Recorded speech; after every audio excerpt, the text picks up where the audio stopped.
Seguimos con la serie ¿Qué es el cristianismo? Estamos definiendo lo que es, lo que usted y yo creemos, el cristianismo. ¿Usted es cristiano? Amén. ¿Según qué libro? El libro de la iglesia primitiva, el libro de los Hechos de los Apóstoles. El tema 10, ya vamos terminando la serie. Tema 10, Dios trata con los individuos. ¿Dios trata con quién? Con los individuos. Dios trató con qué, con el racismo, ¿se acuerdan? Y la semana pasada, ¿con quién trató, mis hermanos? A ver, de los hermanos que vinieron. ¿Quiénes vinieron? Sí, con los religiosos. Yo los vi algunos que estaban así. Con los religiosos. Y hoy Dios trata con los individuos. O Dios trata con las personas de una manera individual. ¿De qué manera? Individual. Como subtema, para definir bien y vayan entendiendo, entrando en el tema, es diferenciando la fe cristiana, ¿no?, de la espiritualidad del mundo. Porque en el mundo, ustedes lo saben bien, y algunos lo hemos sido anteriormente, hay muchos, entre comillas, espirituales. Pero hoy veremos qué es eso. ¿Cuántos reconocen este tipo de frases que voy a mencionar? Yo soy católico porque esa es la religión de mis padres. ¿Verdad que aquí muchos en México reconocen ese tipo de frases? Yo soy de esta o tal religión porque mis padres, mis abuelos me la enseñaron y esa es la que ellos profesan. Esa es la religión de mi familia durante generaciones. Desde antes que mis abuelitos nos las enseñaban. Es la tradición de la familia, es la tradición de mi pueblo, es la tradición de mi país, de mi nación. Es la religión que nosotros profesamos como un pueblo. Entonces la pregunta sería, ¿los países y las naciones tienen religión por sí mismas? Recordemos las palabras del apóstol Santiago que mencionamos en la anterior enseñanza, Santiago 1:27, cuando el apóstol nos enseña qué es la verdadera religión. Santiago 1:27 en la traducción viviente dice bien claro el apóstol que la religión pura y verdadera a los ojos de ¿quién? De Dios Padre, del que importa. Consiste en ocuparse de los huérfanos y de las viudas en sus aflicciones. O sea, ocuparse de ¿quiénes? De los más débiles en la sociedad.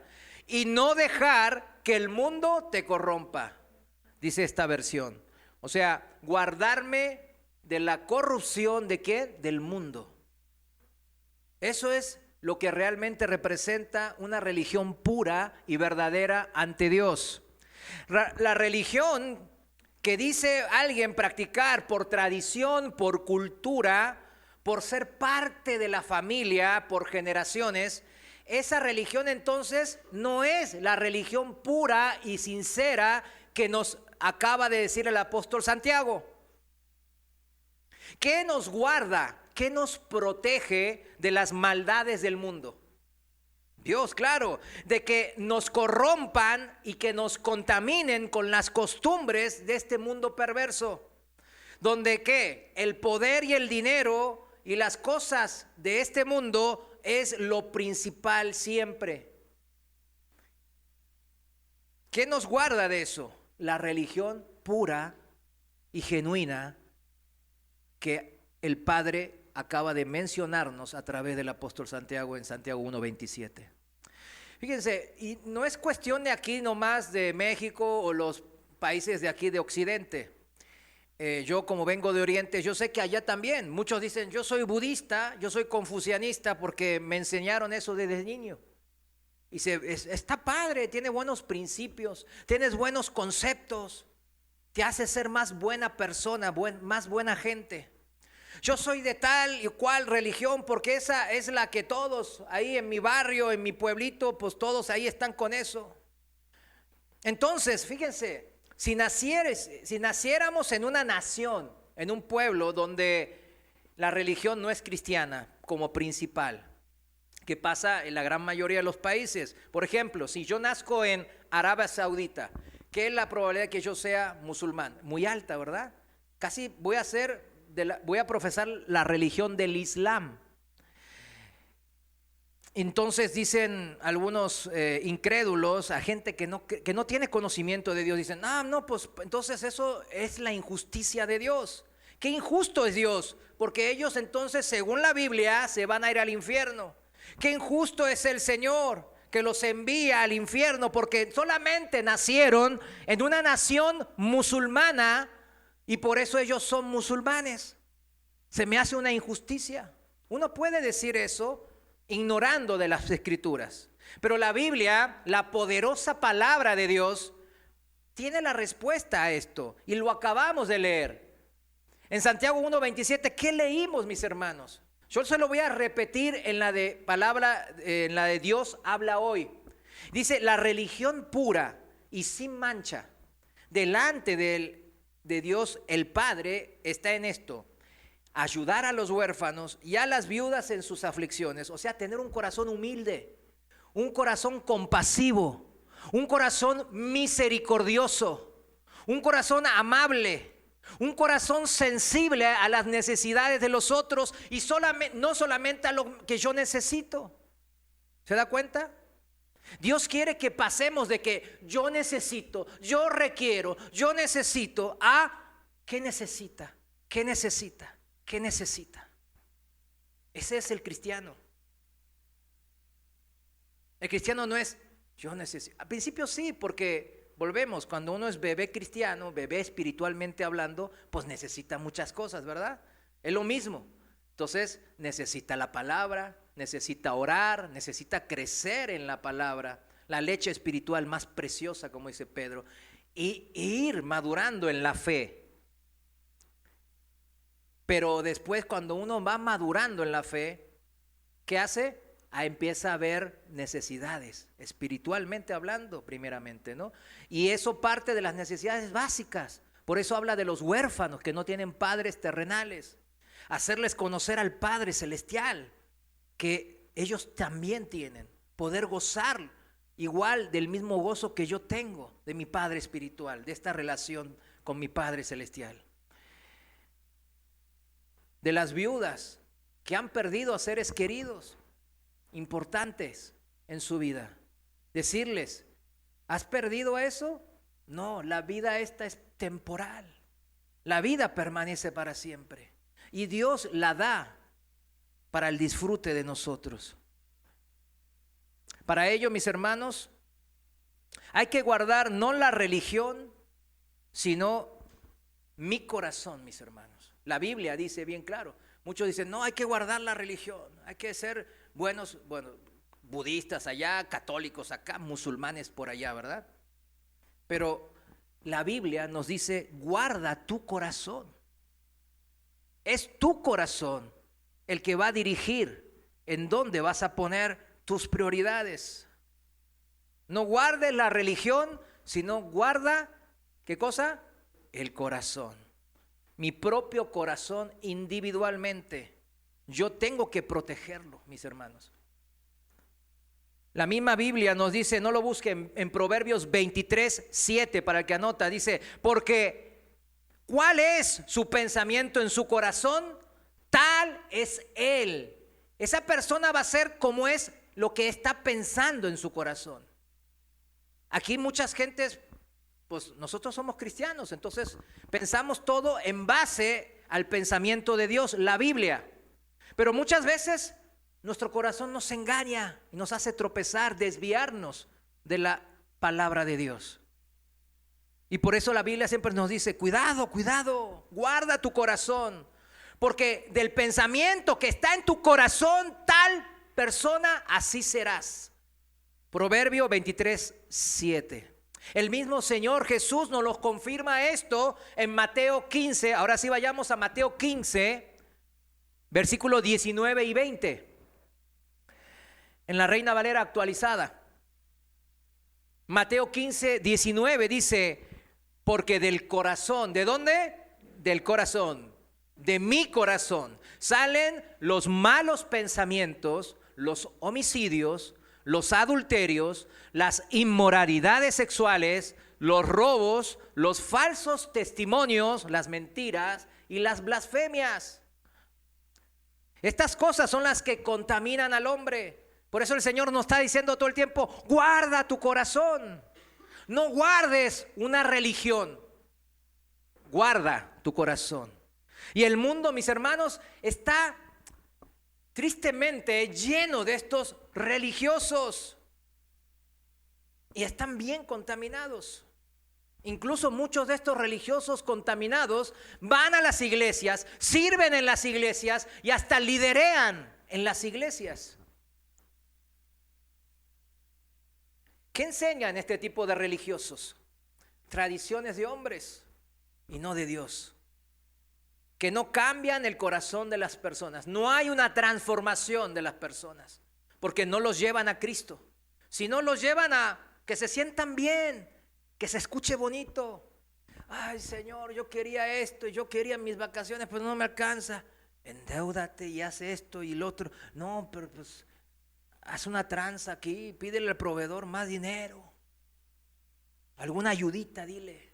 Al cabo, pues tú pues estás trabajando ahí, ¿no? Lo estás ayudando porque le estás comprando. Contamina el corazón mis pensamientos y me guío por él. Y me aparta de la voluntad de Dios. La mayoría de los religiosos profesan tener esa verdad y la hablan como si fuese verdad, quizás autoengañados, y quieren acabar y eliminar, mis hermanos, con los que no profesan siempre. Esa es una característica que hablamos en la anterior enseñanza, ¿no? ¿Cómo son los religiosos? Ellos dicen que tienen la verdad y que el otro no la tiene, ¿verdad? Y entonces, ¿qué pasa con el otro que no la tiene? Lo quieren eliminar, lo quieren callar, lo quieren censurar. El cristiano, la diferencia, también dice que tiene la verdad, ¿verdad? Pero ¿qué pasa con la otra contraparte? No los censuramos, al contrario, los invitamos, les explicamos, les ayudamos, aún al que nos agravia, aún al enemigo, para que ascuas de fuegos amontonen su cabeza, dice la palabra. O sea, se avergüencen de cómo nos odian y nosotros devolvemos bien por mal. Fíjense, muchos religiosos por la buena, por así decirlo, ¿no? Por la buena, intentan convencer a la gente de sus convicciones, de sus verdades, diciendo que pues sí, todas las religiones pues también son buenas, porque también hay de esos religiosos, para que estén alertas. En la jerga teológica se llama ecumenismo. ¿Alguno lo ha escuchado esa palabra? Yo creo que alguno me dice que se asiente. Entonces, ecumenismo es que de todos los caminos llevan a Dios. Ese es el ecumenismo. La religión principal aquí en México y en la mayoría de los países latinoamericanos, el líder que tienen ahora, eso profesa, es ecumenista. Dice, no, suena, por eso digo, por las buenas, porque suena bonito, ¿verdad? Ay, Él es puro amor, todos se salvan, todos vamos. Es un mensaje como que todos pasamos, aunque sea de panzazo, todos tenemos vida eterna, todos somos hijos de Dios, todos la hacemos. ¿Será eso cierto? ¿En dónde tenemos que checar esa verdad? En la palabra, en la verdad misma, que es la palabra de Dios. Y la palabra de Dios dice bien claro que Cristo solamente es el camino al Padre. Cristo solamente es la verdad. Y no hay otro camino y no hay otra verdad. ¿Cuántos dicen amén?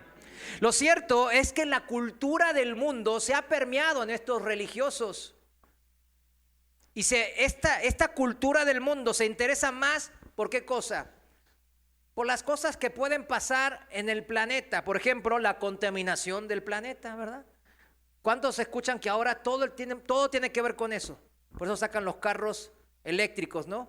Pero los carros eléctricos, para hacerlo, pues contaminan todo, porque necesitan materiales que contaminan más que los otros carros. Pero ellos son ecológicos. Y está toda esta cultura ecológica, ¿verdad? No estoy en contra de esa cultura. La Biblia misma dice que seamos buenos administradores del mundo, ¿sí o no? No, que no contaminar. Pero la cultura del mundo se interesa más por la contaminación del planeta que por la contaminación del corazón humano. ¿Sabe que la Biblia no le interesa tanto, no digo nada, sino tanto, la contaminación del planeta como la contaminación de su corazón? Es la contaminación del corazón lo que ocasiona los males del mundo. Acabamos de leer en Mateo 15, el mismo Señor lo acaba de decir. Por eso la Biblia se centra en lo que en verdad contamina, y porque eso está lleno de maldad y violencia y perversión este mundo. Por la contaminación no del planeta, sino del corazón humano. La pregunta sería entonces a nosotros que nos decimos, profesamos ser creyentes. ¿Por qué somos creyentes? ¿Por qué somos cristianos? Esa es la pregunta que usted se debe de hacer si anda batallando. Por ejemplo, veníamos recién en la alabanza, alabando a Dios, adorándole, diciendo, tú lo llenas todo en mi vida. O como el Salmo 23 al principio, mi copa está rebosando cuando pienso en ti. Cuando estoy en comunión contigo, rebosa. No hay algo que me llene más que ti, Señor. Entonces, la pregunta ahí es, hermano, ¿usted vive eso mismo también? ¿Alguna vez ha vivido eso? ¿Lo vive con frecuencia? ¿Nunca lo ha vivido? ¿Lo vivió aquella única vez que se convirtió al Señor? ¿Cuántas veces lo ha vivido en su vida? ¿O cuán seguido, frecuente usted lo vive? La pregunta que nos hace el Señor a través de su palabra siempre es individual. Acuérdese bien, es individual, personal. ¿Crees? Nos dice el Señor, ¿tú crees en mí que yo soy Jesús, el Hijo de Dios? ¿Y cómo tenemos que responder? Personalmente. Yo no le voy a preguntar a mi esposa o a mi padre o a mi madre o a mis hijos, oye, ¿creemos o no creemos? Es una pregunta directa a mi corazón, que ¿quién va a saber si yo sé o no, que si no creo o si creo? ¿Quién va a saber eso bien? Pues yo lo voy a saber. Por eso la pregunta es, no se quede con esa pregunta ahí al aire. No, pues yo creo que soy cristiano, mi papá es cristiano, mi mamá es cristiano, aquí vengo a una iglesia de sana doctrina, porque esto es sana doctrina. Aquí no los endulzamos los oídos, ¿verdad que no? No, les damos duro, ¿verdad? Se crea. Entonces uno se tiene que preguntar sinceramente en su corazón, híjole, ¿soy cristiano? ¿Me llena la comunión con el Señor? ¿Me llena todo? Mi copa está, como el rey David dice, rebosando cuando estoy en comunión, en alabanza, en adoración, en oración con Él. Puedo profesar, como dijo Pedro en Mateo 16:16, tú eres el Cristo, el Hijo del Dios viviente, porque yo tengo una relación personal, no porque me dijo mi papá, no porque el pastor o un predicador vino y lo dice en un púlpito, en la iglesia local donde yo me congrego, sino porque yo tengo la convicción, la convivencia con ese Dios único y personal, viviente, en una relación viviente, fluyente, diaria con Él. Si dicen amén, que sea un amén personal. ¿Cuántos dicen amén? Amén. Porque si la pregunta que Dios nos hace es personal a cada individuo, y nuestra respuesta, como recién acabamos de decir, amén, en forma personal, esto es para llevarnos a una ¿qué? Relación personal. Subrayo personal. Todo tiene que ver con lo personal, con lo íntimo del individuo, en lo más profundo de nuestro corazón, con el Señor, el Rey de Reyes, el Creador. Ahora, ¿qué saben esto? ¿Que han refrescado esto? ¿Cuántos dicen amén? ¿Cuántos creen? Amén. Espero que en el Señor ese amén que profesó su boca sea de su propio corazón personalmente. Los que no, yo los invito a reflexionar. No es tarde, pero como hoy a la mañana dijo el pastor Joe en su prédica, pero hoy es el día de salvación, no mañana. No hagan como su tía, la tía que él dijo, te voy a llevar a la iglesia y se murió antes. Me está asustando el hermano. No. Estoy diciendo casos, ¿verdad? Hoy usted está vivito como yo, estamos vivitos y coleando, diciendo, ya estamos, ¿verdad que estamos vivos? Tenemos vida, gracias a Dios. Pero es ahora el momento de salvación, de que esta pregunta sea resuelta en nuestra vida en forma personal. En algún momento alrededor del año 49 después de Cristo, Pablo, el apóstol cristiano, dio un paso trascendental, mis hermanos, con enormes consecuencias para todo el mundo occidental, en donde ahora nosotros estamos viviendo. Se cruzó toda Asia y por primera vez predicó el evangelio en una ciudad, vamos a decirle así, que ahora se encuentra en Europa, que es Macedonia, Filipos. Pero casi al mismo tiempo, mis hermanos, él se metió en problemas al predicar por primera vez en Europa, en Macedonia, el evangelio de salvación de Cristo. Había en la ciudad un grupo de hombres de negocios que poseían y manejaban a una medium espiritualista. Una medium, ¿qué es? Una persona que supuestamente, ¿verdad?, puede ponerse en comunicación con el espíritu de un muerto o de diferentes tipos de espíritus. Pablo echó fuera el espíritu de esa muchacha, de esa medium, lo que acabó con las esperanzas de ganancias que tenían estos comerciantes, que ellos obtenían de ese público que venía a consultarle a ella, a la medium, para saber el futuro. ¿Quién va a ser mi esposo? ¿Quién va a ser mi esposa? ¿Qué voy a ganar? ¿Cómo me va a ir en este negocio? Si va a llover y la cosecha va a ser buena. Si mi hijo, ¿qué va a hacer? Por ello, mis hermanos, con el apoyo de la multitud enfurecida, ahí en la ciudad de Filipos, capturaron al apóstol Pablo y a su compañero Silas y lo llevaron ante los magistrados, que son los jueces de la ciudad. Todo esto está en Hechos capítulo 16, versículos 11 al 40, para el que anota, ¿no? Hechos 16, 11 al 40. En el versículo 20, ahí en Hechos 16, lo presentaron a Pablo y a Silas ante los jueces y alegaron de esta manera. En el versículo 20 empieza: estos hombres, siendo judíos, fíjense cómo recalcan que son judíos, alborotan nuestra ciudad. ¿Qué ciudad dijimos era? Filipos, en Macedonia, en la actual Europa, Grecia, al norte de Grecia. 21. Estos judíos alborotan nuestra ciudad y enseñan costumbres que no nos es lícito recibir ni hacer, pues somos romanos.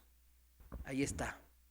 Al encontrarse ante una conmoción civil, imagínense en los jueces, ¿no? Hay una conmoción civil. Los magistrados no esperaron a llevar a cabo una investigación adecuada, ¿verdad? Y les rasgaron las ropas a Pablo y a Silas y ordenaron azotarles con varas. Y no son varitas así chiquitillas, ¿verdad? Son varas ahí macizas en donde los golpeaban fuertemente. Gente moría golpeada con esas varas. Los golpearon luego y los metieron en una cárcel local de alta seguridad. Eso es lo que les pasó.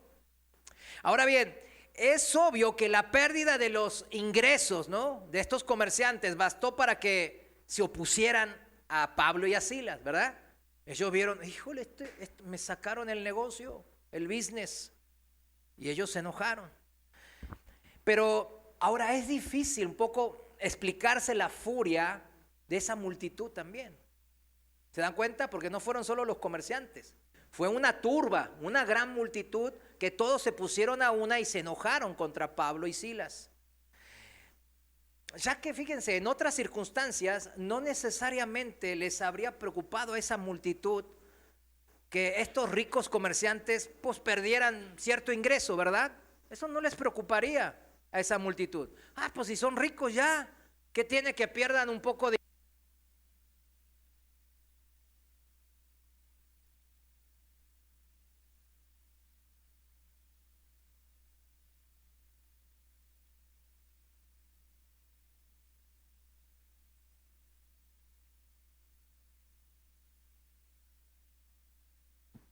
¿Sí se escucha por mi voz está bien fuerte, ¿verdad? Pero bueno, lo digo por la grabación, más que nada. Gracias. La cuestión, preste atención, la cuestión es que la llegada de los misioneros cristianos, Pablo y Silas, fíjense, había tocado 3 áreas. ¿Qué tocó? 3 áreas de sus vidas, de tal forma que instintivamente toda la multitud sintió amenazada su identidad personal. Y por ello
muchas gracias.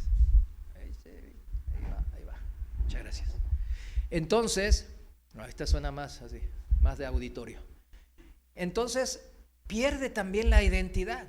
Entonces, por ende, dice, ay, no me siento seguro. Los jóvenes, los que pasamos por eso, también nos acordamos, ¿verdad? Esa transición. Bueno, yo trabajaba y estudiaba a la vez en la universidad, así que pues no tenía tanto esa transición, pero muchos la han vivido o la están viviendo. Y están, ¿qué? Un poco inseguros.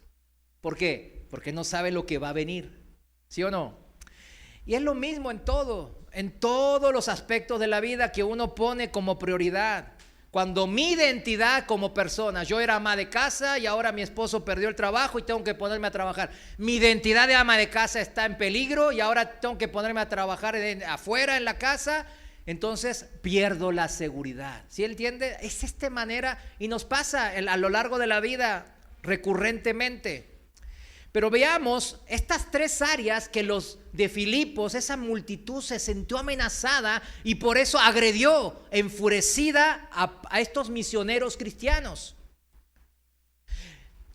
Puesto que el evangelio, fíjense bien, todavía puede afectar de esa manera como Pablo y Silas afectó a esa multitud hace 2000 años, vale la pena, mis hermanos, pensar un poco en esto.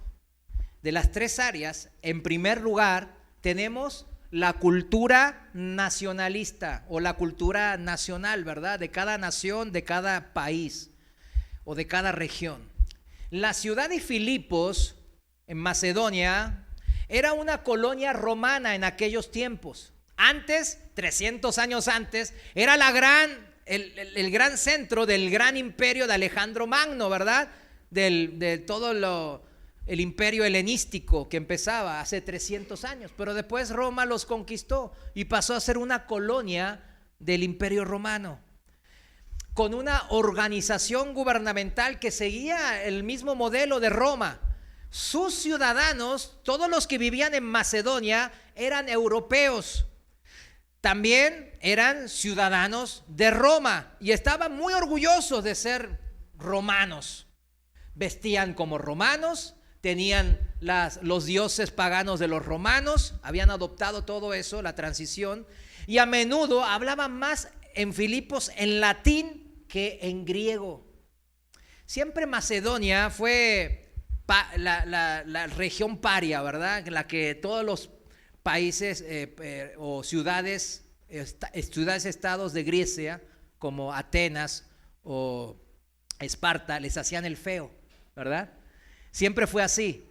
Pero cuando Roma los conquistó a todos, bueno, y ellos dijeron, bueno, me agarro a estos que nunca me rechazaron. Los romanos los abrazaron y ellos abrazaron la cultura romana. muy asiduamente, los de Filipos.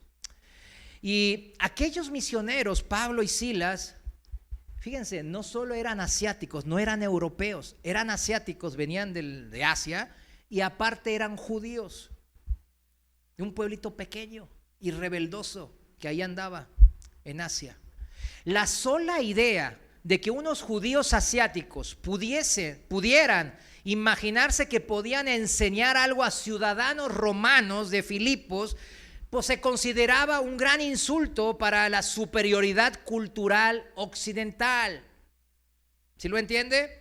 Lo que resulta irónico ahora en nuestros tiempos es porque hoy día muchos países asiáticos, y yo lo sé porque de ahí vengo, las personas vieron al evangelio como una religión occidental ahora y un insulto a su superior cultura asiática, milenaria. Así lo veían. Por eso el evangelio en China, por ejemplo, les costaba. Este es un Dios europeo, es un Dios occidental, no es un Dios cristiano. Y bueno, después por medio de las palabras y las letras chinas, pues ellos entendieron, muchos cristianos entendieron de que no, de que su cultura al principio hace 4,000 años pues creía en ese mismo Dios que le llamaban Shang-Ti, ¿verdad? Bueno, ya es otra cosa. Pero era el mismo Dios de la Biblia era el mismo Dios de ellos. Pero sigamos ahí en la ciudad de Filipos, una sociedad cosmopolita, muy grande, internacional, como aquella ciudad pues, que se había convertido al Imperio Romano. Las personas se habían aferrado a esa cultura también nacionalista. Había nacionalistas dentro de Filipo en donde decían, sí, yo soy romano, pero yo soy romano macedonio, decían, ¿verdad? Como los mexicanos que van allá del otro lado son gringos, ¿verdad? Dicen, yo soy gringo, ¿verdad? Porque se agarran de que son gringos, pero también tengo el orgullo mexicano, dicen, de repente lo sacan. Y ahí sale, ¿no? Entonces, así también el macedonio, porque Macedonia en la historia, pues tuvo Alejandro Magno de él, pues uno de los más grandes en la historia, de la historia humana, vamos, secular, ¿no? Y ellos empezaron a tener también esta cultura nacionalista y formaron una identidad personal e individual basado en ese orgullo macedonio también. Fíjense, la cultura imperante, ¿cuál era? La cultura romana, dijimos, ¿no? Pero ellos tenían una tradición. ¿Cuál tradición? La Macedonia. Y andaban en eso. Somos de antigüedad, somos los mejorcitos. Alejandro Magno es mi abuelito. Y después, de actualidad, somos del imperio más poderoso del mundo. ¿Y tú quién eres? ¿Judío? ¿De qué nación esa chiquitita que fueron conquistados y destruidos 1000 veces? De esa nación pequeña, ahí en Asia, chiquitito, todos menospreciándolos. ¿Cómo tú me vas a venir a predicar de tu Dios? Tu Dios es chiquitito. Tu Dios no pudo salvarte de mis dioses grandes romanos que te conquistaron. Así pensaban. Resaltaban su nacionalismo y lo que ellos creían como el imperio romano. La gente de hoy piensa igual, mis hermanos. Ahí donde haya un gobierno totalitario, donde haya suprimido siempre una cultura local, por ejemplo en España, Franco, yo no les pido que conozcan esto, digamos, era un dictador, ¿no? En la Segunda Guerra Mundial, un poco antes de la Segunda Guerra Mundial, ¿no? Hasta entrados los años 70. Él suprimió el lenguaje catalán. ¿Vieron que en Barcelona, sí conocen el equipo de fútbol Barcelona, ¿verdad? Eso sí, todo el mundo, sí, ¿no? O sea, se saben hasta los jugadores. Pero ahí hablan catalán, no hablan español. ¿Y qué hacía Franco, el dictador? Lo suprimía. Ustedes no pueden hablar catalán, ustedes van a hablar nomás castellano, que es el español que conocemos. Lo suprimía. ¿Qué pasa cuando el dictador o el régimen totalitario se quita? ¿Qué pasa? Resurge el nacionalismo, como ahora pasa en Cataluña, ¿verdad? Entonces muchos están orgullosos de hablar el catalán. Lo mismo pasó en mi Corea, ¿verdad? Cuando Japón los colonizó. Mi abuelo no lo dejaban hablar en coreano. Él tenía que hablar en japonés, su nombre cambiarlo a un nombre japonés, etcétera, vestir como japonés, ¿verdad? Todo eso. Entonces cuando Corea se independiza, al término de la Segunda Guerra Mundial, pues resurgió el nacionalismo coreano bien fuerte. Es lo mismo, siempre pasa eso. Y eso era lo que el contexto en donde Pablo, los misioneros cristianos estaban predicando. Más aún, hay que admitir que en muchas partes del mundo los predicadores cristianos visitantes, por así llamarlo, los misioneros, a menudo han fracasado. ¿En qué? En distinguir entre las verdades fundamentales del Evangelio. ¿En distinguir qué cosa? Las verdades fundamentales del Evangelio con los aspectos culturales de cada nación.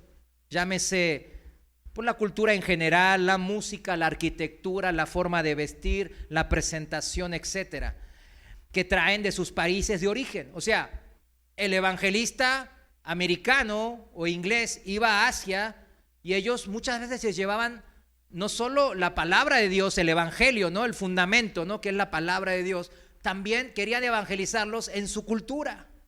Su cultura es un desastre, por eso andan, como ahí con taparrabos nomás, como indios, ¿verdad? Bien sucios y olientes, así. Y ustedes tienen que cambiar a nuestra cultura, que es la civilización, ¿verdad? Y hacían esta manera evangelización doble. ¿Eso es bueno o malo, mis hermanos? Eso no es lo que la Biblia menciona y no es lo que Pablo hizo. Pablo nomás predicó, ¿qué cosa? El evangelio.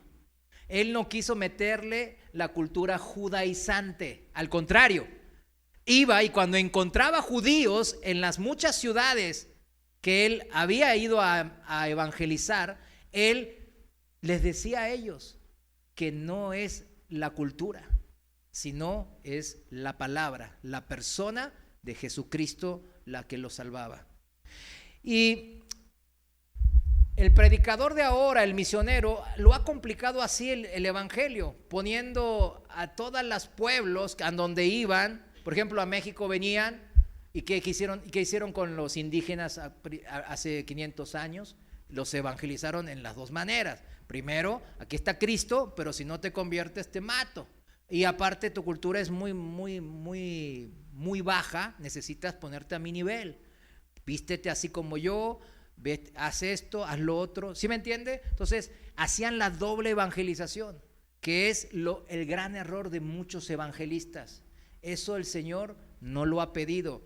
El evangelio puro y sincero es predicar, como hizo Pablo y Silas, las buenas intenciones de Dios para con los hombres, así como su cumplimiento en la figura y persona de Jesucristo. No de predicar que nosotros venimos de una cultura mejor o superior que los de los incrédulos que nos están oyendo. Jamás es eso. El evangelio jamás se da de arriba para abajo. Jamás. Pablo también era profundamente consciente de este peligro, de querer predicar el evangelio y también su propia cultura de nación. Porque el judío, y Pablo era un judío de hueso colorado cuando en su etapa de Saulo, ¿verdad? Él sabía bien que la cultura judaica era muy padre, ¿verdad? Era muy buena, era muy pulcra, muy limpia, muy cuidadosa, muy meticulosa, muy trabajadora, muy fiel, etcétera. Tenía muchas buenas cualidades, pero Pablo jamás resaltó la cultura judía, sino que se fue sobre el mensaje del evangelio. Su propia sensibilidad y su respeto por la cultura de los demás se muestra en una carta que él escribió posteriormente a otra ciudad griega. Y ahí van a ver que Pablo no le tenía incumbencia la cultura en donde él iba a evangelizar. Él no se sentía superior. Vayamos todos juntos a 1 de Corintios, capítulo 9, versículo 19. En la traducción viviente lo voy a leer al 22. 1 Corintios 9, 19. Dice así la palabra. Pablo dice: a pesar de que yo soy un hombre libre y sin amo, me he hecho esclavo de todos para llevar a muchos a Cristo. Cuando estaba con los judíos, vivía como un judío para llevar a los judíos a Cristo. Cuando estaba con los que siguen la ley judía, yo también vivía bajo esa ley, a pesar de que no estoy sujeto a la ley, me sujetaba a ella para poder llevar a Cristo a los que están bajo la ley. Cuando estoy con los gentiles, los paganos, como los griegos o los romanos, quienes no siguen la ley judía, yo también vivo independientemente de esa ley para poder llevarlos a Cristo. Pero no ignoro la ley de Dios, obedezco la ley de Cristo. Cuando estoy con los que son débiles, me hago débiles con ellos, porque deseo llevar a los débiles a Cristo. Sí, con todos trato de encontrar algo que tengamos en común y hago todo lo posible para salvar a algunos. Amén. Esa es la religión pura y verdadera. Pablo había encontrado que a los débiles había que amarlos como Cristo nos amó a nosotros débiles. Y había que ver por las necesidades de los débiles, sin tener en cuenta la cultura. Si era peor, mejor, diferente, cuadrada, rectangular, yo qué sé, lo que no importaba. Pablo se cuadraba dependiendo la cultura para poder predicarles a Cristo, que era lo importante. Eso no significa, y ahí lo dice, obedezco la ley de Cristo. No significa que andaba con los borrachos, andaba emborrachándose para predicarles, ¿verdad? No. No significa, dice bien claro, no ignoro la ley de Dios. Obedezco la ley de Cristo, ¿verdad? Claro. Pero él se ponía a la altura. Y en la cultura que iba, trataba de mimetizarse ahí, sin recriminarles nada malo de esa cultura. ¿Cuántos dicen amén a esto? Esto nos sirve de enseñanza a nosotros. Porque a veces vamos a otros lugares, no, es que tú vives en la colonia ahí de no sé qué. Y ahí pues, tienen malas costumbres, ¿verdad? Por eso no creen en Cristo. Esa no es la manera de predicar el evangelio. Hay que aclimatarse e ir por los débiles o por los que tienen diferentes culturas, por así decirlo. Podemos estar seguros, por lo tanto, mis hermanos, de que Pablo, el apóstol, no habría atacado o intentado suprimir algo de la cultura de los filipenses que fuera solo cultural o procedente de un trasfondo, digamos, como él se sentía judío, ¿verdad? Y él los discriminaba. No, Pablo no lo hacía. Lo vemos aquí en 1 Corintios 9. Eso, mis hermanos, de cualquier modo nos lleva a esta segunda área. Dijimos que había 3 áreas, ¿verdad? Que se sintieron amenazados los filipenses. Esta segunda área en que los filipenses se sintieron amenazados por el evangelio cristiano. Esta es las leyes del Estado. Según ellos, hacía que fuera ilegal, o sea, ilegal para ellos como romanos que eran, el aceptar o practicar costumbres judías. Así pensaron ellos y por eso se sintieron amenazados. Me vienes a vender tu religión judía. Y es comprensible, mis hermanos, que las personas que viven bajo gobiernos imperialistas, totalitarios, que son severos, ¿no?, con este tema, tengan temor de meterse en problemas con las autoridades. Lo último que desearían hacer es ser capturados asistiendo a una reunión religiosa ilegal. Es lo último que ellos desearían hacer. Pero en esta ocasión, sus temores eran infundados, no tenían fundamentos con Pablo y con Silas. En este periodo concreto de la historia, dijimos que era alrededor del año 49 después de Cristo. A diferencia de lo que ocurriría en el año alrededor del 70, que los cristianos ahí eran seriamente perseguidos por el Imperio Romano. A diferencia de eso, ni el judaísmo ni el cristianismo estaban prohibidos por el gobierno imperialista romano. Ninguna prohibición había. Y aunque en teoría el gobierno romano se reservaba el derecho de prohibir a sus propios ciudadanos la práctica de religiones extranjeras incompatibles con la religión romana, en la práctica el gobierno, la verdad que no actuaba. En la práctica ellos dejaban a los ciudadanos hacer lo que se le antoja con su religión. Eran muy libres así el Imperio Romano. Por otro lado, o sea, los filipenses no se sentían amenazados por justamente eso, que Pablo vino a venderle la religión judía. Ni tampoco el Imperio Romano andaba apretando a los cristianos de esa época, no.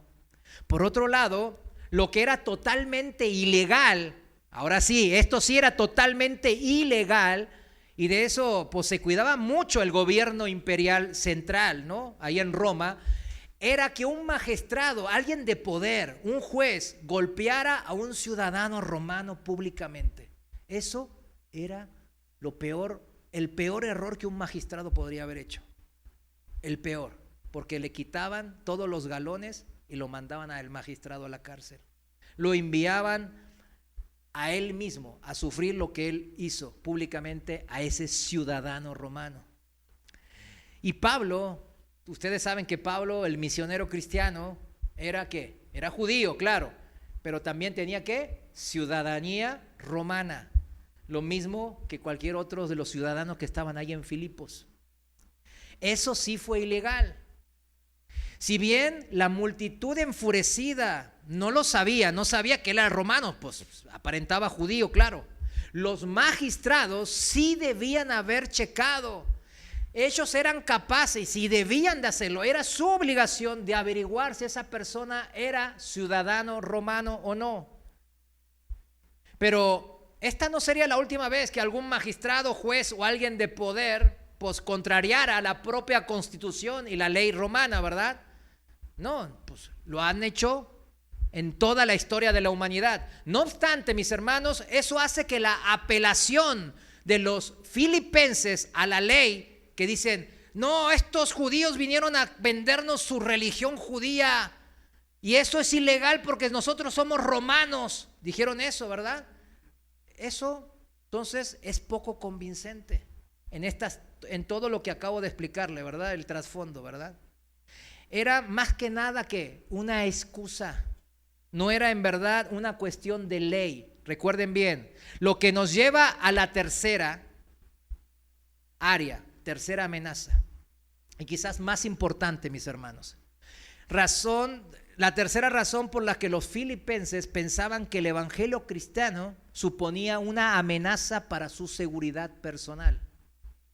La acción de Pablo al poner fin a la habilidad de la medium para decir la suerte o el futuro, ¿qué cortó? Cortó una fuente de dirección sobrenatural. No ahora de negocios para los comerciantes que los amos, ¿verdad? No, estoy hablando de las multitudes que venían a consultar con la medium. ¿A ellos qué se les cortó? Una fuente ¿de qué? De consulta direccional sobrenatural, a la que ellos acudían muchas personas de la ciudad y pensaban que era una ayuda indispensable para tener éxito en la vida o para simplemente sobrevivir en estas duras condiciones que se vivían en la antigüedad. Y se enfrentaron a Pablo justamente por eso. Esta medium me está diciendo qué me va a ir, cómo me va a ir en la cosecha, que sí, que mi hijo que lo van a ascender en los puestos del imperio. Y esa medium ahora ya no tiene poder. Eso es lo que enfureció más a las multitudes. Más aún porque cuando llegó la mujer con el espíritu de la adivinación, ¿qué le pasó? La mujer le otorgó a Pablo ¿qué? Una calurosa bienvenida y una gran publicidad. Vamos a Hechos 16, 17 y 18 y ahí lo dice bien claro en la Reina Valera. La mujer decía, siguiendo a Pablo, decía y daba voces diciendo, estos hombres son siervos del Dios Altísimo, quienes nos anuncian el camino de salvación.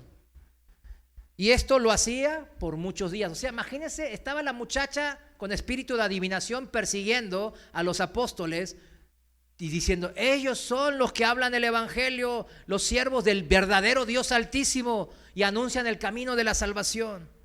Entonces Pablo la rechazó y arrojó fuera al espíritu maligno de esa mujer. Fíjense, en aquel momento eso debió hacer que el cristianismo pareciera una religión extranjera de corazón duro para los filipenses, ¿no? Puritana, muy legalista, como diríamos ahora, y que no mostraba la más mínima simpatía por las necesidades que ellos tenían como filipenses, ¿verdad? Yo tengo estas necesidades y estos vinieron y me quitaron. lo sobrenatural, lo que yo me aferraba. No es de extrañar entonces que la multitud se haya enojado con Pablo y con Silas. Entonces, ¿por qué hizo Pablo esto, mis hermanos? En el versículo 18 dice, mas desagradando a Pablo, que ella hablara bien de ellos. ¿Ella decía mentiras? No, estaba diciendo la verdad. Ellos son siervos del Dios verdadero, ¿verdad? Y hablan del evangelio de la salvación. Estaba diciendo una verdad esa mujer, esa medium. Entonces, ¿por qué le desagradó a Pablo? ¿Qué es lo que en verdad desagradó a Pablo el apóstol? ¿Le desagradó la mujer poseída como individuo? ¿Qué mujer desagradable? Dijo Pablo. ¿Verdad que no? ¿O le desagradó la situación de la mujer que estaba esclavizada por sus amos, estos comerciantes, y que también este espíritu maligno la tenía ataviada y poseída? Era eso lo que, ¿qué cosa? Desagradaba a Pablo, mis hermanos. Precisamente a causa de su compasión, el apóstol, y su respeto por la persona humana de esa muchacha, él tuvo compasión, como decía Santiago capítulo 1, 27. Cada persona, mis hermanos, es muy, muy importante para Dios. ¿Cuántos saben eso? Amén. No de manera grupal. Usted y yo no somos importantes por pertenecer a Casa Oración Vicente Guerrero, sino somos importantes individualmente como hijos al Señor. Los que tenemos varios hijos no son importantes porque son un grupo de niños, hijos míos, no. Individualmente, se porten mal, bien, no importa, sacando eso, son hijos y son importantes para mí, ¿verdad, no, padres? Así es. Cuando el Señor dijo a Israel en Isaías 43:1, pero ahora así ha dicho el Señor, el que te creó, oh Jacob, el que te formó, oh Israel, no temas, porque yo te he redimido, te he llamado por tu nombre, tú eres mío. Sí se lo dijo a Israel como nación, estamos de acuerdo que se lo dijo como nación, ¿verdad? Pero antes de eso, se lo había dicho a Jacob, al que después nombró Israel como persona en forma individual. Y de él formó esta gran nación. La promesa de Dios con Abraham pasaba a sus hijos de una manera que individual, que fue el grave error del pueblo de Israel. Somos el pueblo elegido. No. Dios individualmente te ha llamado por tu nombre. Así es la fe también. Pasa que a mí, desde Abraham, a mí por la fe, individualmente, si yo creo en verdad. Volviendo al libro de los Hechos, para terminar, la mujer con espíritu de adivinación había sido invadida y dominada por un poder ajeno, esclavizante, ¿verdad? De este demonio que la estaba esclavizando. Por la descripción que vemos en Lucas, cuando dice espíritu de adivinación, deducimos que cuando el demonio pronunciaba sus profecías, ¿verdad? A través de esa muchacha, la voz que procedía de ella no era una voz natural, sino un sonido extraño. Los que vivimos esas circunstancias con demonios, pues yo viví unas 5 circunstancias de esas, hablan de una manera que realmente asusta, ¿verdad? Cuando vimos la película El Exorcista en los años de hace mucho, pues algo parecido, sinceramente. Se les pone así, uno largaban espuma y hablan de una manera así, o sea, como ya saben, ¿no? Como en las películas. Y no es de extrañar que así hablara la muchacha. Eso seguramente impresionaba mucho a los filipenses de esa época y les parecía una evidencia de que sus profecías procedían de una fuente espiritual, sobrenatural. Pero al cristiano Pablo solo le produjo ¿qué? Compasión. ¿Por quién? Por esa mujer. Y repulsión, disgusto por la distorsión y la manipulación de su humanidad, de esa mujer. ¿Por parte de quién? Del espíritu maligno y también por los comerciantes. Y también le produjo a Pablo una profunda indignación de ver en esos comerciantes que se adueñaran de un ser humano y que ganaran dinero a costa de la aflicción de la muchacha. Eso era lo que le afligía a Pablo. Eso era lo que le indignaba. Y eso era parte de por qué él echó al demonio fuera.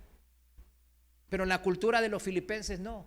Ellos estaban contentos de tener a alguien sobrenatural que les hiciera cosas de su futuro, de lo que le había de pasar. Intentar defenderla era como encontrarse defendiendo a agricultores mexicanos. Por ejemplo, Pablo estaba tratando de defender a la muchacha de estos malos comerciantes. Pero imagínese usted estar defendiendo a unos agricultores delante del cártel de las 4 letras, ¿verdad? Es algo así parecido. Pablo hizo lo que también él veía que era un bien para los clientes de la medium. El espiritismo, mis hermanos, ahora está muy de moda, mis hermanos. Algunos ni se han dado cuenta, pero sin querer queriendo consultan este tipo de espiritismo cuando ven los horóscopos en los periódicos o en no sé en dónde ahora los venden, porque ya no venden periódicos, ¿verdad? Todo es digital. Ahí en el Informador yo veo que siempre aparece una medium, siempre aparece una medium ahí y bien publicitada. Entonces yo digo, muchos están siendo cristianos, caen en ese tipo de consultas. El espiritismo en realidad no se preocupa por nada de lo que es la persona humana. Escúcheme bien para que usted también pueda enseñar esto. Sino el espiritismo en sí tiende a ¿qué? A socavar y finalmente a destruir a la persona. El espiritismo dice que es capaz de predecir la llegada de peligros y desastres en la vida de las personas. Y así puedan ellos intentar evitar esos problemas y esos peligros. Eso es el espiritismo. Pero todo eso es en vano, mis hermanos. ¿Sabe por qué? Porque cuando ocurre un accidente o viene una enfermedad o se muere alguien, y siempre eso va a ocurrir, mis hermanos, el espiritismo no sabe nada, mis hermanos, del amor, de la fidelidad del Dios único y creador, que capacita al creyente, a usted que creyó y a mí, para clamar triunfante, como dice Pablo en Romanos 8:38. Él dice, por lo cual estoy convencido de que ni la muerte, ni la vida, ni ángeles, ni principados, ni lo presente, ni lo porvenir, ni poderes, ni lo alto, ni lo profundo, ni ninguna otra cosa creada nos podrá separar del amor de Dios, que es en Cristo Jesús, Señor nuestro. Este evangelio, mis hermanos, lleva siempre a una persona a conocer a Dios como un Padre amoroso, a experimentar su salvación, su cuidado y su dirección. Eso es lo que Pablo invitaba a los filipenses. Eso es lo que nosotros ahora debemos de invitar también a los otros. Desarrolla esto, la confianza, mis hermanos, en la sabiduría de la providencia de Dios, que va más allá de nuestra comprensión, más allá de esa comprensión. Revela las maravillas y la gloria de los grandes propósitos últimos de Dios. ¿Para quién? Para nosotros, sus hijos, de manera individual. Y le asegura a cada uno de los creyentes que hará que todos los detalles que tengan lugar en su vida, todos los detalles, nada se le escapa a Dios, se unan para trabajar para un bien último y común en su vida. Todo lo que le está pasando en su vida, todo Dios lo tiene calculado, mis hermanos. Está bajo su soberanía. El espiritismo del mundo no hace nada en absoluto, ni en desarrollar una moral en la personalidad humana. ¿Verdad que no? No importa qué medio utilices, si el fin es bueno, hazlo. Solo va tras alimentar al corazón humano y dejarlo bien contaminado, incluso más contaminado de la maldad y el egoísmo que nos caracteriza como seres humanos. Mientras que la dirección del Espíritu Santo, que se preocupa de qué, de forma predominante por el desarrollo de nuestro carácter moral de cada una de las personas, para nuestro crecimiento en la santidad. Eso es la preocupación principal de Dios en nuestras vidas, mis hermanos. No, pero entonces todas mis necesidades son cubiertas por el Señor. ¿Cuántos dicen amén? Pero el carácter moral que usted y yo tenemos en la vida diaria, ese hay que desarrollarlo según la guía del Espíritu Santo. Él da esa provisión, pero nosotros podemos aferrarnos a esa provisión o rechazar esa provisión. Por tanto, mis hermanos, el espiritismo intenta alterar ¿qué cosas? Las condiciones fundamentales que el Creador estableció en el orden de este mundo. Él estableció un orden, pero ¿qué hace el espiritismo? Mira, en el futuro va a pasar esto. Va a llover aquí y va a haber buenas cosechas. Aquí va a haber un huracán, se va a ver un desastre. No compres casas aquí. Aquí no va a haber agua porque se va a cortar aquí, el río se va a destruir, se va a secar el arroyo. O sea, pretende dominar cosas que no domina. ¿Para qué? Para satisfacer la contaminación de nuestro corazón. Por eso la gente va a buscar de un medium, un adivinador o un consultor de espíritu. Mire, yo sé que en alguno de aquí, en alguna circunstancia de su vida, cuando no conocía de Dios, por ahí lo hizo, buscar a un medium o a un adivinador, a uno que lee las manos, a uno que lee las cartas, a alguno que dicen que que es vidente, ¿verdad? Así le ponen ahora, eufemísticamente, que son videntes, o sea, que ven el futuro o ven cosas más allá de la gente común. Acuérdese bien que cuando usted está haciendo eso, está tratando de torcer el futuro que Dios le planeó en su vida. Está tratando de ser Dios usted mismo. El espiritismo dice ofrecer una visión del futuro. El cristianismo nos ofrece una fe en el presente, mis hermanos, y hasta el futuro. ¿Basada en qué? En la sabiduría, el amor y la lealtad del Creador de todas las cosas. Y sin esta fe personal, mis hermanos, en un Dios personal, la personalidad humana, nuestra, se desintegraría totalmente. Por eso el mundo, cuando se aleja de Dios, anda con la moralidad escasa. La personalidad humana se desintegra cuando la fe no es la base de su vida, sino se desintegra totalmente en esta vida, en las perversiones y en las maldades de este mundo y en la vida venidera, en el fuego del infierno eternal.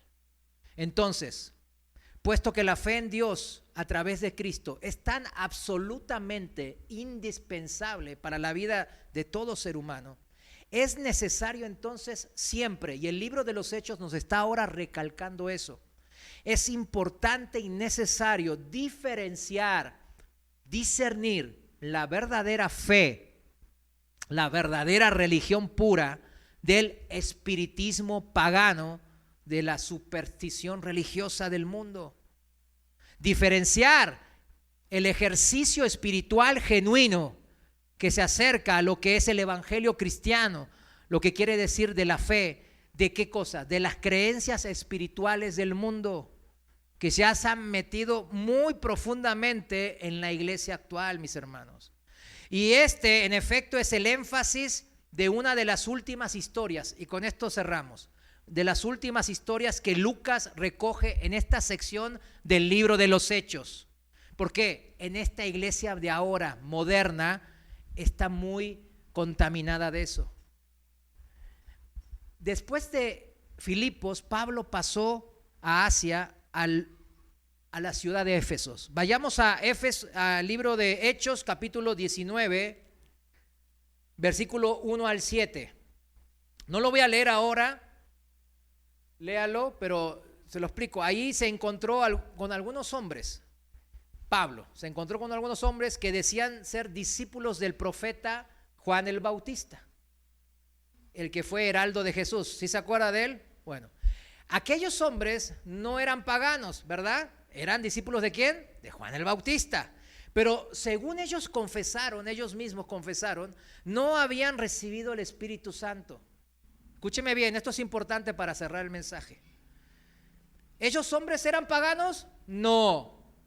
eran discípulos de Juan el Bautista, pero ellos mismos admitían que no habían recibido el Espíritu Santo. ¿Y por qué no lo recibieron? Porque aunque habían aprendido la necesidad de arrepentirse, y sin dudas ellos se arrepentían constantemente de sus diversos pecados concretos, como debe de ser, ellos no habían aprendido lo que significaba la palabra creer. Creer de forma personal en la figura y persona del Señor Jesús. Creer lo que dice, tomarle la palabra y entrar en esa relación personal con Jesús. Ahora, enseñados ahí en el pasaje del libro de los Hechos, enseñados estos hombres, discípulos de Juan el Bautista, por el apóstol Pablo, por primera vez en sus vidas creyeron ahora sí en el Señor Jesús y recibieron, dice la palabra, el Espíritu Santo. Y para señalar el hecho de que entonces, y solo entonces, se convirtieron al cristianismo en el verdadero sentido de la palabra, fueron ahí bautizados simbólicamente en el nombre de Jesús. ¿Se dan cuenta? Esto es importante que usted lo sepa. Yo no quiero que aquí nadie diga, no, el hermano nunca me lo enseñó. Aquí está. El Espíritu Santo, por tanto, como ya hemos dicho, mis hermanos, el Espíritu Santo acaba con el temor al futuro. Escúcheme bien, para usted, yo recibí, yo sí me he arrepentido, yo sí creo en Jesús. Bueno, ¿cómo sabe usted que recibió el Espíritu Santo como aquellos hombres? El Espíritu Santo acaba con el temor al futuro.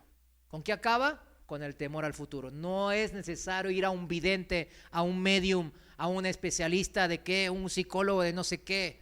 No es necesario para un cristiano, porque Dios es el alfa y la omega, el principio, el fin. Él vio todo desde el pasado al futuro. Todo Él ya lo tiene planeado. Todo está bajo su soberanía. Nada se le escapa de su control. ¿Cuántos dicen amén? El temor al futuro no es una condición para alguien que ha recibido el Espíritu Santo. Número 2, el Espíritu Santo destruye el temor al fracaso que nos persigue. Yo no sé si voy a ser un buen profesionista, yo no sé si voy a trabajar bien en esto, yo no sé si voy a hacer bien esta cosa, yo no sé si voy a servir bien al Señor aquí, yo no sé si me mudo aquí, si me cambio de trabajo allá, voy a hacer bien. Se termina el temor al fracaso para el cristiano, porque ya tenemos la victoria en el Señor, mis hermanos. Número 3, el Espíritu Santo elimina el terror a la muerte y a la tumba, a la desolación sin esperanza que produce también la pérdida de un ser querido que murió. Que son, miren, estos 3 puntos son verdaderamente las cosas que hacen que las personas estén en peligro de consultar a mediums espiritualistas, que ellos en sus ánimos engañosos los van a llevar a su corazón contaminado, mis hermanos. No los va a limpiar a ese corazón contaminado, sino va a exacerbar, aumentar la contaminación de su corazón. ¿El arrepentirse de pecados es importante? Sí, pero lo que es importante porque nos lleva a Cristo, a confiar nuestras vidas personales al Señor. Y si yo le confío lo más valioso de mí, ¿qué es lo más valioso de mí? Mi vida en sí, ¿verdad? La vida misma, ¿verdad? La vida misma que Dios me dio, es lo más valioso que yo puedo tener. Entonces, si yo le confío mi vida a Cristo, es de esperar que usted que yo mantenga una relación continua y creciente con aquel que yo he puesto mi confianza para llevar mi vida a un buen puerto. Eso es algo natural. Usted no pone sus dineros en un banco, sus ahorros de toda su vida, y después ya el banco le llama y no, ni le contesta. Nunca llama al banco. El otro día tenía una cuenta yo en Bancomer y me llamaron. Hace 3 años que no tiene movimiento. ¿Qué va a hacer? ¿Tengo dinero ahí? Sí. No, sí, claro. Perdón. Uno no se hace el tonto cuando tiene depositado algo de valor, que uno cree de valor en alguien. Uno sí escucha a esa persona. Si esa persona es inteligente, y sí lo es, trata de seguir su consejo. Es de esperar, mis hermanos, que alguien que recibió el Espíritu Santo mantenga y quiera, anhele esa relación íntima y personal con el Señor. ¿Cuántos dicen amén? Voy a leerles un pasaje, Romanos 5:1, para terminar, ahora sí en serio. Miren cómo lo titularon, fíjense bien, para cuando usted quiera saber si su fe, mi fe es genuina, tengo el Espíritu Santo. Fíjense, en la traducción viviente, los traductores hermanos le pusieron así: la fe produce, ¿qué cosa? Alegría. Yo le agregaría la alegría que echa fuera el temor, como dice la palabra en otro lado. Romanos 5:1 en la traducción viviente dice: por lo tanto, fíjense bien, por lo tanto, ya que fuimos hechos justos a los ojos de Dios por medio de la fe, tenemos paz con Dios, gracias a lo que Jesucristo nuestro Señor hizo por nosotros. Es el Evangelio, las obras de Cristo, no mis obras. Debido a nuestra fe, Cristo nos hizo entrar en este lugar de privilegio inmerecido, en el cual ahora pertenecemos y esperamos con confianza y alegría participar de la gloria de Dios. ¿Con qué esperamos? Con confianza y alegría participar de la gloria de Dios. También nos alegramos al enfrentar pruebas y dificultades porque sabemos que nos ayudan a desarrollar resistencia. O sea, ¿qué quiere decir aquí?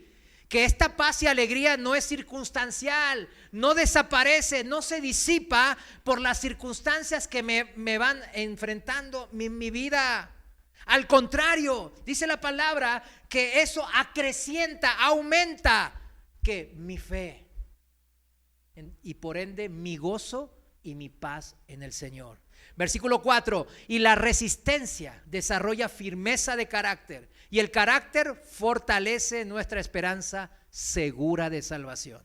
Y esa esperanza no acabará en desilusión, pues sabemos con cuánta ternura nos ama Dios, porque nos ha dado el Espíritu Santo para llenar nuestro corazón con su amor. Aquí está la importancia del arrepentimiento con fe genuino. Recibir al Espíritu Santo que nos llena con su amor y echa fuera todo temor y que produce el consultar a otros dioses espiritualistas. Versículo 6, cuando éramos totalmente incapaces de salvarnos, Cristo vino en el momento preciso y murió por nosotros pecadores. Ahora bien, casi nadie se ofrecería a morir por una persona honrada. Aunque tal vez alguien podría estar dispuesto a dar su vida por una persona extraordinariamente buena, pero Dios mostró su gran amor que nos tiene al enviar a Cristo a morir por nosotros cuando todavía éramos pecadores. Entonces, ya que hemos sido hechos justos a los ojos de Dios por la sangre de Cristo, con toda seguridad Él nos salvará de la condenación de Dios, del juicio de Dios. Pero pues como nuestra amistad con Dios quedó restablecida por la muerte de su Hijo, cuando todavía éramos sus enemigos, con toda seguridad seremos salvos por la vida de su Hijo. Aquí está, mis hermanos, nuestra amistad con Dios quedó restablecida. Y con un amigo, ¿usted qué hace? ¿Quiere verlo? ¿Quiere disfrutarlo? ¿Quiere conversar con él? ¿Quiere que su compañía esté a su lado? ¿Sí o no?